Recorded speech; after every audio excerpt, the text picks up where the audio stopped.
என் ஆசிரியர் கற்ற பாடம். ராமேஸ்வரம் உலக புகழ்பெற்ற சிவன் கோவில் அமைந்துள்ள ஒரு அழகான நகரம். அந்த ஊரில் உள்ள மசூதி தெருவில் வளர்ந்த நாட்கள் மிகவும் பசுமையானவை. தினமும் மசூதி தொழுகை முடிந்ததும் அருகில் உள்ள சிவன் கோவிலின் வாசலில் சிறிது நேரம் நிற்பேன். கோவிலுக்கு வரும் பக்தர்கள் இந்த முஸ்லிம் பையனுக்கு இங்கென்ன வேலை என்பது போல ஒரு பார்வை பார்ப்பார்கள். அந்த பார்வைகள் என்னை தனிமைப்படுத்தியதை நான் பலமுறை உணர்ந்திருக்கிறேன். உண்மையில் நான் அங்கு நிற்பதற்கு 2 முக்கியமான காரணங்கள் இருந்தன. ஒன்று, கோவில் உள்ளிருந்து ஒலிக்கும் அந்த மந்திர ஒலி என் மனதை வருடி ஒரு இனம் புரியாத இதமளிக்கும்.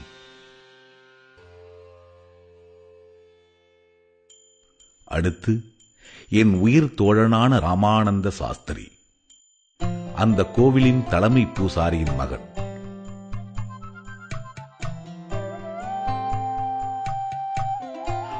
அவன் தந்தையுடன் அமர்ந்து மந்திரம் சொல்லும் அழகும், இடையிடையே நாங்கள் பார்த்து பரிமாறிக்கொள்ளும் புன்னகையின் அர்த்தம் எங்களுக்கு மட்டுமே புரியும்.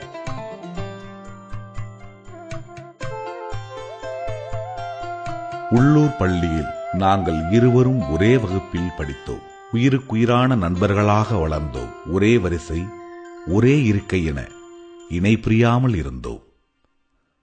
ஒரே ஒரு வித்தியாசம், அவர்கள் வழக்கப்படி அவன் பூணூல் அணிந்திருப்பான். எங்கள் வழக்கப்படி நான் வெள்ளை குல்லா அணிவேன்.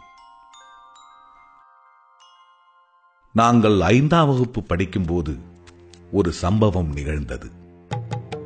ஒரு புதிய ஆசிரியர் எங்கள் வகுப்புக்கு வந்தார்.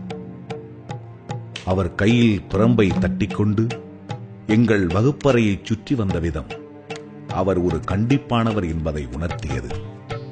திடீரென அவர் என்னை நோக்கி, "ஏய், வெள்ளைக்குல்லா அணிந்த சிறுவனே, என்ன தைரியம் உனக்கு? இந்த ஊர் கோவில் தலைமை பூசாரியின் மகன் அருகில் அமர்ந்திருக்கிறாயே, போய் கடைசி வரிசையில் உட்கார்" என கட்டளையிட்டார். கூனி குறுகி போன நான் என் புத்தகங்களை எடுத்துக்கொண்டு கடைசி வரிசைக்கு சென்றேன். என் கண்களில் இருந்து கண்ணீர் வெள்ளமாக பெருகியது. பள்ளி விட்டதும் நானும் ராமுவும் நீண்ட நேரம் அங்கே உட்கார்ந்து அழுதோம். இதற்கு மேல் நாங்கள் தோழர்களாக இருக்க இயலாது என்று பயந்தோம்.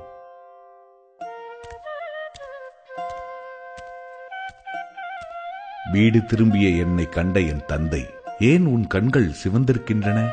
என்று கேட்டார். மனம் நொந்து நடந்த அனைத்தையும் என் தந்தையிடம் கூறினேன். ராமுவும் நடந்ததை அவன் தந்தையிடம் கூறியிருப்பான் போலும். மறுநாள் அதிகாலையில் ராமு என் வீட்டிற்கு ஓடி வந்தான். "அப்பா உன்னை உடனே அழைத்து வரச் சொன்னார்" என்று கூறி என்னை அச்சத்தில் உறைய வைத்தான்.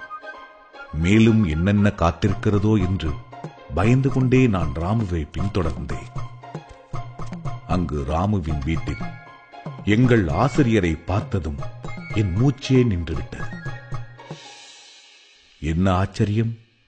நடந்தது நடந்ததாக இருக்கட்டும், நீங்கள் இப்பொழுது கலாமிடம் மன்னிப்பு கேளுங்கள் என்று ராமுவின் தந்தை மிக கடுமையாக ஆசிரியரிடம் கூறியது என்னை வியப்பில் ஆழ்த்தியது. என்னையே என்னால் நம்ப முடியவில்லை. எந்த ஒரு குழந்தையும் மற்ற குழந்தையை விட உயர்ந்ததோ தாழ்ந்ததோ இல்லை. கடவுள் முன் எல்லா குழந்தைகளும் குழந்தைகளே. ஒரு ஆசிரியராக இந்த ஒற்றுமை உணர்வை வளர்ப்பதுதான் உமது பணி. அதை விடுத்து நீர் குலம் கோத்திரம் பார்த்து வேற்றுமை பாராட்டுவது மிகவும் தவறு என்று கோபமாக பேசினார். நீர் இனி இந்த ஊரில் பணிபுரிய தேவையில்லை என்றார். தன் தவற்றை உணர்ந்த எங்கள் ஆசிரியர் என்னை அணைத்து, "கலாம், என்னை மன்னித்து விடு. இன்று நான் ஒரு புதிய பாடம் கற்றுக்கொண்டேன். அதுதான் மனித நேயம்" என கூறி கண் கலங்கினார்.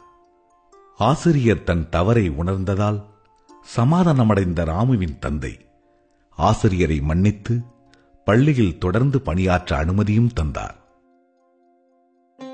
அன்று முதல் மீண்டும் ராமுவும் நானும் முன்வரிசையில் ஒரே இருக்கையில் அமர்ந்து இழந்த சந்தோஷத்தை மீண்டும் பெற்று உயிர் தோழர்களாக வாழ்ந்து வந்தோம்.